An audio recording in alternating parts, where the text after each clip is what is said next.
जय हिंद दोस्तों। आज का जो हमारा टॉपिक होने वाला है बच्चों, वो है विद्युत मोटर।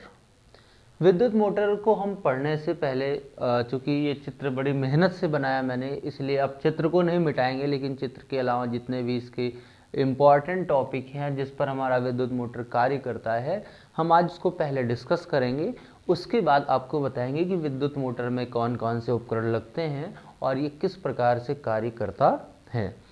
तो आइए बच्चों जानते हैं सबसे पहले कि यदि हमें विद्युत मोटर को पढ़ना है बच्चों, तो विद्युत मोटर को पढ़ने के लिए हमें सबसे पहले ये जानना चाहिए कि हम जब भी किसी चुंबकीय क्षेत्र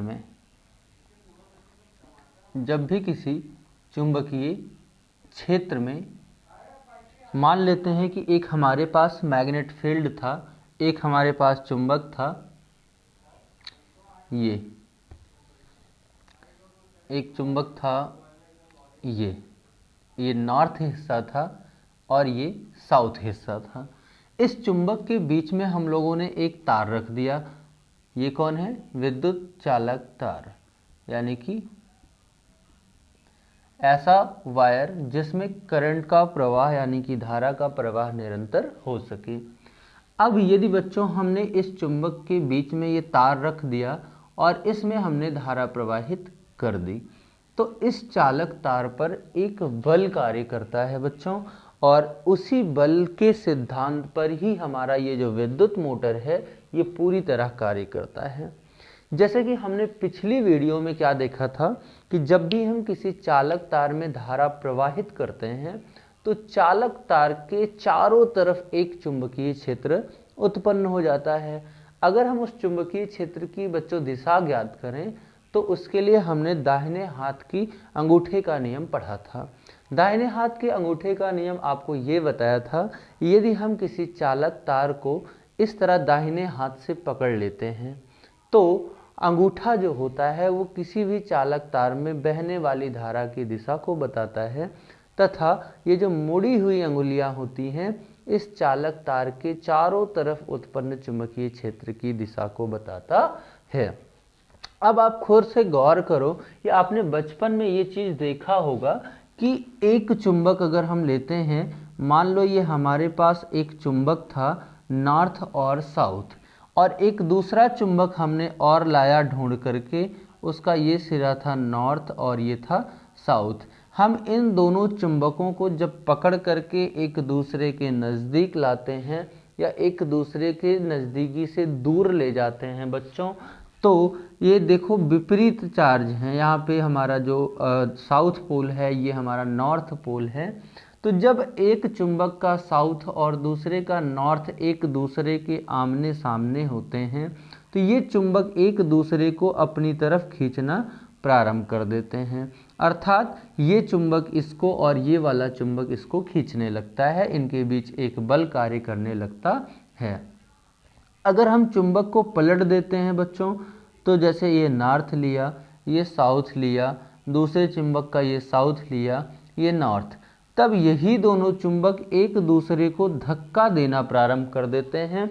यानी कि यदि हम दोनों चुंबकों के नॉर्थ पोल को एक साथ एक सामने करें, जैसे ये दो चुंबक मान लेते हैं, इनकी टोपी मान लेते हैं नॉर्थ पोल हैं, तो अगर हम दोनों के नॉर्थ पोल एक दूसरे के समीप लाएंगे तो ये एक दूसरे को धक्का देगा।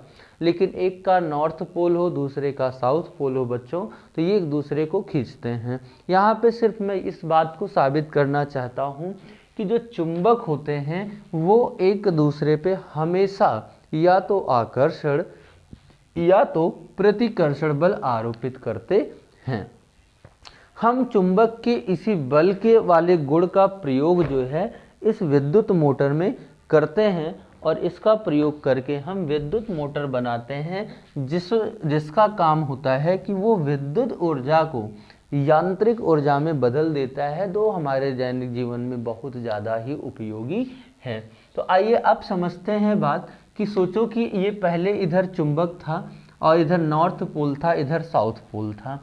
अब आपको ये भी पता होना चाहिए कि जो चुंबक है उसके नॉर्थ पोल से यानी कि नॉर्थ सिरे से यानी कि उत्तरी सिरे से दक्षिणी सिरे की तरफ चुंबकीय बल रेखाएं चलती हैं।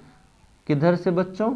नॉर्थ पोल से साउथ पोल की तरफ चुंबकीय बल रेखाएं चलती हैं, यानी कि नॉर्थ से साउथ की तरफ चुंबकीय क्षेत्र बी की दिशा बताई जाती है। अब जब मैंने इसके बीच में एक चालक तार रख दिया तो चालक तार में जब धारा प्रवाहित की तो उस धारा के कारण भी यहाँ पर एक चुंबकीय क्षेत्र और उत्पन्न हो जाता है बच्चों। पहले से तो यहाँ पे नॉर्थ और साउथ के बीच एक मैग्नेट फील्ड पहले से मौजूद था, हमने बीच में तार रख दिया और तार में भी धारा प्रवाहित करने की वजह से तार के भी चारों तरफ एक चुंबकीय क्षेत्र उत्पन्न हो गया। अब सोचो, पहले से एक मैग्नेट फील्ड तो पहले से मौजूद था, तार में धारा प्रवाहित करने की वजह से बच्चों एक मैग्नेट फील्ड और आ गया। और जब दो मैग्नेट फील्ड एक साथ, अभी मैंने समझाया कि एक साथ होंगे तो उनके बीच या तो आकर्षण या तो बच्चों प्रतिकर्षण बल कार्य करता है। तो अब हम ये जानेंगे कि यदि हम किसी चुंबक के बीचों बीच में यदि तार रख करके उसमें धारा प्रवाहित करते हैं और धारा प्रवाहित करने पर जो तार पर या जो उनके बीच लगने वाला बल है उस बल की दिशा क्या होती है बच्चों। तो इसको जानने के लिए हमें पढ़ना पड़ता है फ्लेमिंग के बाएं हाथ का नियम। फ्लेमिंग के बाएं हाथ का नियम। इस बल की दिशा को ज्ञात करने के लिए फ्लेमिंग के बाएं हाथ का नियम बच्चों काफ़ी है जानना। आप इसे और भी तरीकों से जान सकते हैं, इसके और भी मेथड होते हैं बच्चों, लेकिन वो मेथड आपको मैं बाद में बताऊंगा।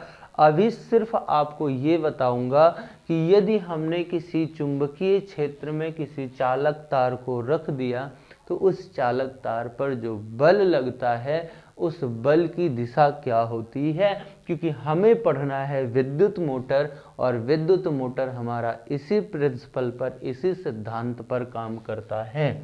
तो चलिए आपको बताते हैं बच्चों कि यदि हम अपने बाएं हाथ के तीनों अंगुलियों, अंगूठा और उसके पास वाली दोनों अंगुलियों को बच्चों इस प्रकार फैलाएं कि तीनों अंगुलियां बच्चों कैसे हों, एक दूसरे के लंबवत हों बच्चों। तो इसमें हमारी जो तीनों अंगुलियां हैं उसमें से किस अंगुली का क्या काम है समझना बच्चों। ये जो पहली अंगुली है जिसे हम अनामिका कहते हैं, ये अंगुली बच्चों चुंबकीय क्षेत्र की दिशा को बताता है। अभी मैंने आपको चुंबकीय क्षेत्र की दिशा बताई कि जो चुंबकीय क्षेत्र होता है वो हमेशा नॉर्थ पोल से साउथ पोल की तरफ होता है। अर्थात अगर मैंने कह दिया कि ये पहली अंगुली चुंबकीय क्षेत्र की दिशा बता रही है, अर्थात चुंबकीय बल रेखाएं इधर की तरफ जा रही होंगी, और अगर बल रेखाएं इधर की तरफ जा रही हैं यानी कि आपकी तरफ जा रही हैं बच्चों, तो इधर होगा साउथ पोल और मेरी तरफ होगा नॉर्थ पोल। अर्थात एक चुंबक इधर होगा, एक चुंबक इधर होगा। अब सोचिएगा कि इधर तो हो गई चुंबकीय बल रेखाएं, तो सर ये वाली अंगुली क्या बताती है, तो ये बच्चा आपको बताएगी किसी भी चुंबकीय क्षेत्र में उस क्षेत्र के लंबवत रखे चालक तार को बताएगी बच्चों। अर्थात ये हो गया उस चुंबकीय क्षेत्र में, यानी कि मेरी तरफ नॉर्थ, आपकी तरफ साउथ, और बीच में रखा ये पेन, और ये पेन इस चुंबकीय बल रेखा के क्या है, लंबवत रखा हुआ है बच्चों। और इस चालक तार में यदि हम अब धारा प्रवाहित कर दें, यानी कि इस दिशा में धारा प्रवाहित कर दें, तो इस चालक तार पर जो बल लगेगा वो अंगूठे की दिशा में बच्चों लगेगा। अर्थात हम इसे अब एक दूसरे नियम से भी समझ सकते हैं कि यदि हम अपने दाएं हाथ के पंजे को और अंगूठे को फैला लें तो ये चारों अंगुलियां चुंबकीय क्षेत्र की दिशा और ये चालक तार जिसमें धारा बह रही है उस धारा की दिशा को अंगूठा बताएगा। और जो चालक तार पर, यानी कि ऐसे तार रख दिया तो इस तरफ धारा बह रही है, अगर इस तरफ धारा बह रही है तो इस पेन पर या इस चालक तार पर जो बल लगेगा बच्चा वो हथेली की धक्का यानी कि जिस तरफ से हम धक्का देते हैं उसी दिशा में बल आरोपित होने वाला है। एक बार फ्लेमिंग के बाएं हाथ के नियम को फिर से दोहराते हैं बेटा। बाएं हाथ का नियम क्या कहता है कि यदि हम अपने बाएं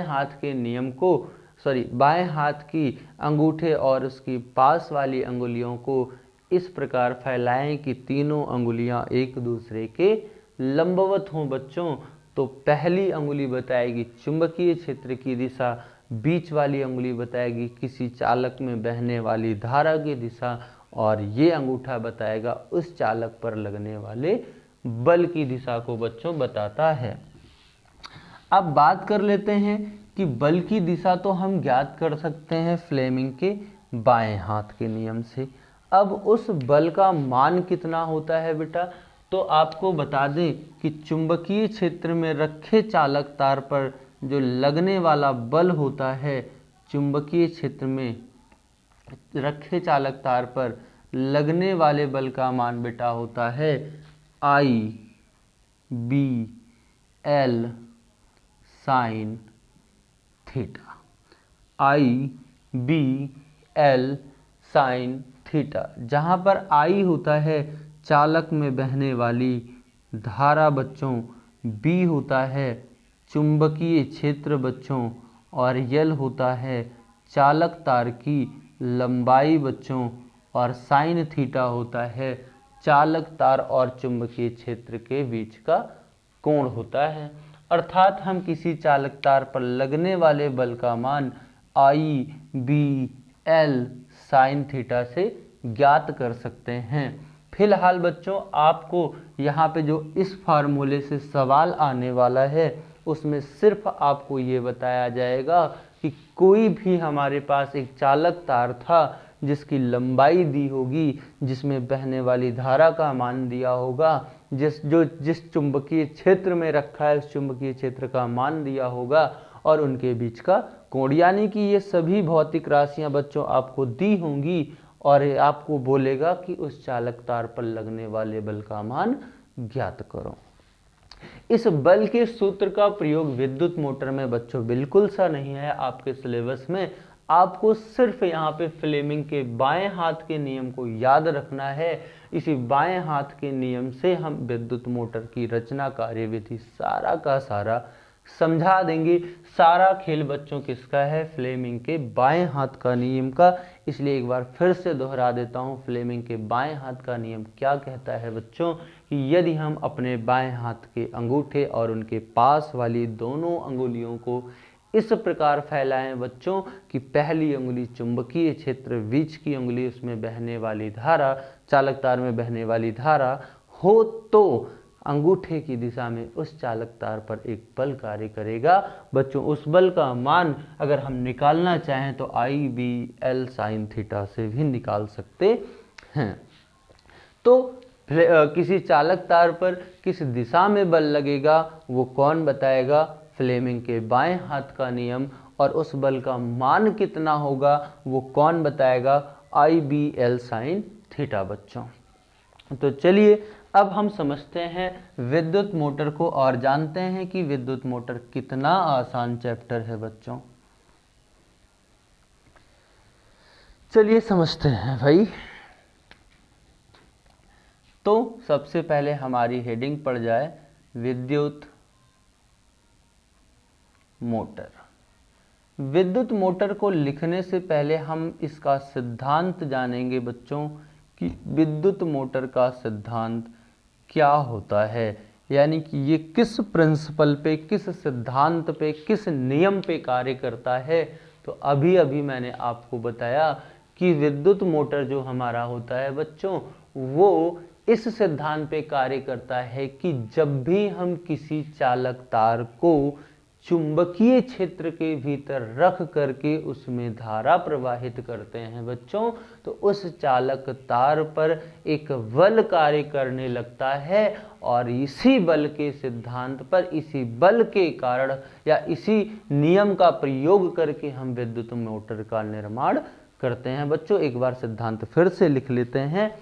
मैं बोल रहा हूँ, आप लिखते चलिएगा कि जब किसी चुंबकीय क्षेत्र के भीतर हम किसी चालक तार को रखकर उसमें धारा प्रवाहित करते हैं तो चालक तार पर एक बल कार्य करने लगता है।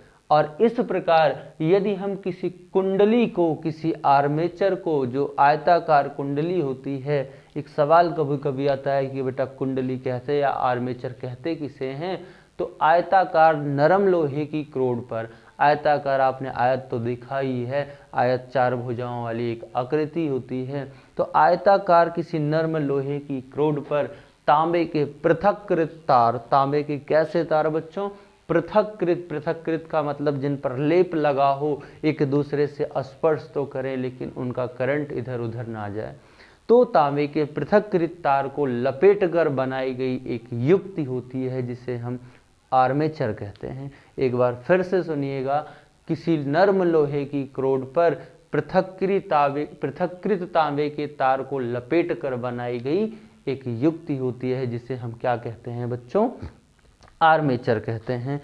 अब हम बात करते हैं कि सिद्धांत में और बेहतर क्या लिख सकते हैं। अब हम बेहतर ये लिख सकते हैं कि जब भी किसी चुंबकीय क्षेत्र के भीतर, क्योंकि अभी तक हमें आर्मेचर की जानकारी नहीं थी, अब हम आर्मेचर के बारे में भी जान गए हैं। आर्मेचर की बच्चा जो संरचना होती है वो कुछ आपके कॉपी की तरह होती है, यानी कि आप कॉपी को एक आर्मेचर मान सकते हैं। ये पूरा कॉपी आपका नर्म लोहे का क्रोड होता है, इस पर ऐसे ऐसे ऐसे ऐसे ऐसे ऐसे तार लपेट करके जो युक्ति बनती है, जो उपकरण तैयार होता है, उसी को हम कहते हैं बेटा आर्मेचर कहते हैं। और जब हम किसी आर्मेचर को या कुंडली को किसी चुंबकीय क्षेत्र में रख दें, हम मान लेते हैं कि हमारा दाहिना हिस्सा नॉर्थ पोल है और हमारा बायां हिस्सा साउथ पोल है, यानी कि इधर से बल रेखाएं इधर की तरफ बढ़े जा रही हैं, बढ़े जा रही हैं, बढ़े जा रही हैं, और उसके बीच में यदि हमने इस आर्मेचर को रख दिया तो इस आर्मेचर के 4 भुजाएं हैं, चारों भुजाओं पर एक बल लगता है, जिसमें से 2 बल ऐसे होंगे जो इस कुंडली या इस आर्मेचर को घुमाने की कोशिश करेंगे, और 2 बल ऐसे होंगे बेटा जो नष्ट हो जाएंगे, यानी कि 4 भुजाओं में से 2 भुजाओं पर बल कारगर होंगे, बाकी 2 भुजाओं के बल किसी काम के होने वाले नहीं हैं। तो आइए इस बात को समझते हैं। तो पहले तो सिद्धांत आप एक बार फिर से सुनो, उसके बाद आगे चलते हैं कि जब किसी आर्मेचर को या कुंडली को हम किसी चुंबकीय क्षेत्र में रखकर उसमें विद्युत धारा प्रवाहित करते हैं, तो कुंडली पर या कुंडली की भुजाओं पर या आर्मेचर की भुजाओं पर एक बल युग्म कार्य करता है। बल युग्म का मतलब बल को जोड़ करके जो काम बल निकल के आए, तो एक बल युग्म कार्य करता है, और जो बल युग्म इस कुंडली को चुंबकीय क्षेत्र के भीतर घूमने के लिए, अपने अक्ष के परितः घूमने के लिए प्रेरित करता है। सिद्धांत की बात नंबर आता है बच्चों रचना, यानी कि विद्युत मोटर बना कैसे होता है। तो बेटा विद्युत मोटर की जो रचना है इसके कुछ प्रमुख पार्ट हैं। जब से सबसे पहला जो है वो है क्षेत्र चुंबक। सबसे पहले हम किसे लेंगे, क्षेत्र चुंबक लेंगे। अब जानते हैं क्षेत्र चुंबक क्या होता है। देखो बेटा, अगर हमें विद्युत मोटर बनाना है तो सबसे पहले हमारे पास एक मैग्नेट होना चाहिए, एक चुंबक होना चाहिए। तो यहाँ पे आप जैसा कि चित्र में देख सकते हैं, इधर चुंबक का नॉर्थ सिरा मैंने रखा है, इधर चुंबक का साउथ सिरा रखा हुआ है। तो एक हमारे पास शक्तिशाली प्रबल चुंबक होना चाहिए जिसमें 2 पोल हमेशा होते ही हैं, और कुछ इस प्रकार वो चुंबक हम उनको फिट कर देते हैं। तो पहला हमारी रचना में सबसे पहला उपकरण क्या है बच्चों, क्षेत्र चुंबक है, जिसके बारे में हम क्या लिखेंगे, यह एक शक्तिशाली नॉर्थ और साउथ सिरों वाला एक प्रबल चुंबक होता है। दूसरा इसका जो पार्ट है बेटा वो है आर्मेचर। अभी मैंने आपको आर्मेचर के बारे में बात बताई, जैसा कि आप इसमें जो फिगर में देख रहे हैं, नीले रंग की ये जो लाइनें खींची गई हैं, ये नीले रंग की लाइंस को आपको आर्मेचर से ही दिखाया गया है और मैंने अभी कॉपी के माध्यम से भी आपको समझाया कि यह एक आयताकार नर्म लोहे की क्रोड पर पृथक के तारों को लपेट कर बनाई गई एक युक्ति होती है बच्चों, जिसे क्या कहते हैं, आर्मेचर कहते हैं। और इसकी एक विशेषता और होती है, यह आर्मेचर अपनी धुरी पर घूमने के लिए बच्चों स्वतंत्र होता है। अर्थात इस कॉपी पे अगर हम ऐसे एक यहाँ से ऐसे बीचों बीच से डंडे को से बांध दें और डंडे को ऐसे दो खोटियों पर लटका दें तो हम इस कॉपी को ऐसे ऐसे घुमा सकते हैं और ये जिस अक्ष के परिता घूमेगी उसको इसकी धुरी कहा जाता है। तो वही कहते हैं कि आर्मेचर क्या है बेटा, नर्म लोहे की क्रोड पर पृथक्कृत तारों को लपेट कर बनाई गई एक युक्ति होती है, जिसे हम क्या कहते हैं, आर्मेचर कहते हैं, जो अपनी धुरी पर घूमने के लिए स्वतंत्र होती है। अगला है बेटा हमारा तीसरा पार्ट जो होता है मोटर का, वो होता है ये दोनों छल्ले, जिन्हें हम कहते हैं विभक्त वलय। ये दोनों छल्लों का नाम क्या है बच्चों, विभक्त वलय होता है। विभक्त वलय का मतलब कि कोई एक चुल्ला आप ले लो, छल्ला ले लो और उस छल्ले को दो भागों में विभक्त कर दो, अर्थात काट दो, उसी को हम कहते हैं विभक्त वलय। विभक्त का मतलब बांट देना, यानी कि किसी एक छल्ले को ले करके उसे हम दो खंडों में बांट देते हैं। और बेटा आर्मेचर में जैसा कि मैंने आपको बताया कि ये नर्म लोहे का क्रोड है, इस पर आप ऐसे तार लपेटोगे जब, तो तार लपेटने के बाद जहाँ से स्टार्ट किया एक सिरा तार का वो बचेगा और दूसरा जहाँ ख़त्म किया दूसरा सिरा वो बचेगा। तो इन जो हमारे आर्मेचर के दोनों वायर होते हैं, जैसा कि आप देख सकते हैं, एक इस छल्ले से जुड़ा हुआ है, दूसरा इस छल्ले से जुड़ा हुआ है। आइए पहले समझ लेते हैं कि हमारा विभक्त वलय किसका होता है। तो दूसरा हमारा है तीसरा विभक्त वलय। तो विभक्त वलय बेटा क्या होता है, यह एक पीतल का छल्ला होता है जो दो समान भागों में कटा होता है और इसका जो जॉइंट है वो आर्मेचर के पहले तार से पहले छल्ले B1 को और दूसरे तार से दूसरे छल्ले B2 को जोड़ दिया जाता है। और ये छल्ले इस आर्मेचर के साथ, यानी कि ये जो आयताकार हमने कुंडलियां बनाई थी, इस कुंडली के साथ जो इसका अक्ष सा धुरी थी, उस धुरी के साथ घूमने के लिए स्वतंत्र होता है। आगे देखते हैं, विभक्त वलय के बाद नंबर आता है हमारा, ये जो दो पार्ट आपको काले रंग के दिख रहे हैं, इन्हें कहते हैं कार्बन के ब्रुश। चौथा पार्ट होता है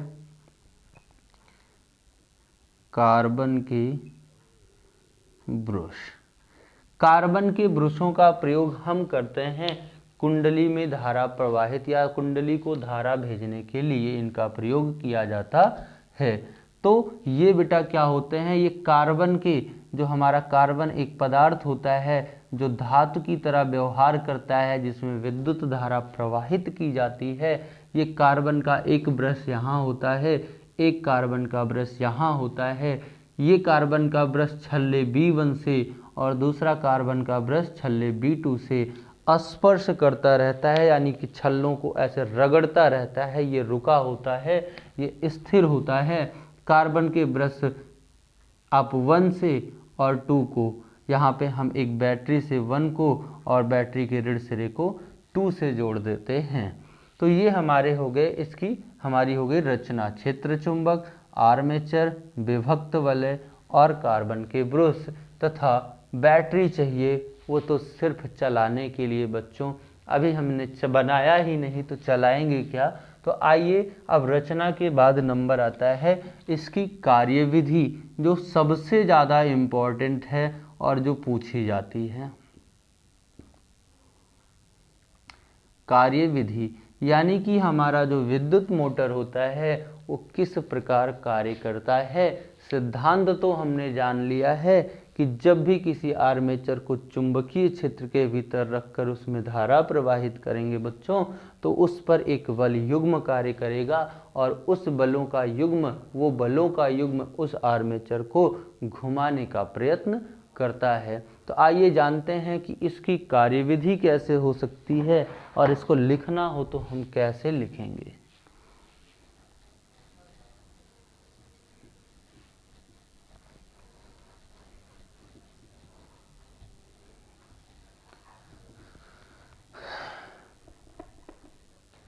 चलिए समझ लेते हैं बेटा। अगला टॉपिक है, अगला जो हमारा है इसमें वो है कार्य विधि।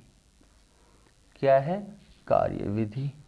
अब देखना बच्चों, यहाँ पे ध्यान से समझना है आपको बात को। जब बैटरी के धन सिरे से धारा चलती है तो यहाँ पे आप देख सकते हैं धारा इस मार्ग से चलती हुई यहाँ पहुँचती है, फिर यहाँ, फिर यहाँ, फिर यहाँ, और ऐसे घूम करके ये वापस आकर ऋण सिरे में समाप्त हो जाती है। बात को समझने का प्रयत्न करना, क्योंकि कार्यविधि ही आपको समझ में कम आती है। अच्छे से समझिएगा। अब मान लेते हैं कि हमारे पास एक आर्मेचर था और आर्मेचर में हम बना देते हैं, मार्क कर देते हैं, जरा रुक जाओ।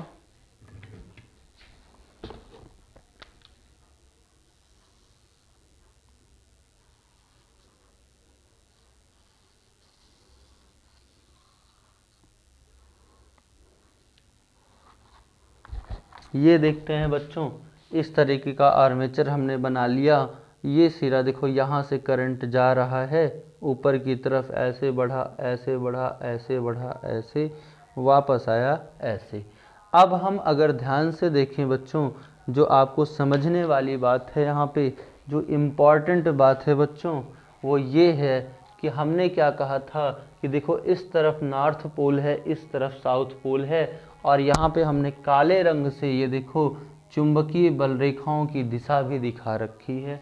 अगर इसको हम सामने रख के देखें तो दाहिने हाथ पे होगा नॉर्थ पोल और बाएं हाथ पे होगा साउथ पोल, और उसमें ये ऐसे हमारा आर्मेचर रखा हुआ है बच्चों।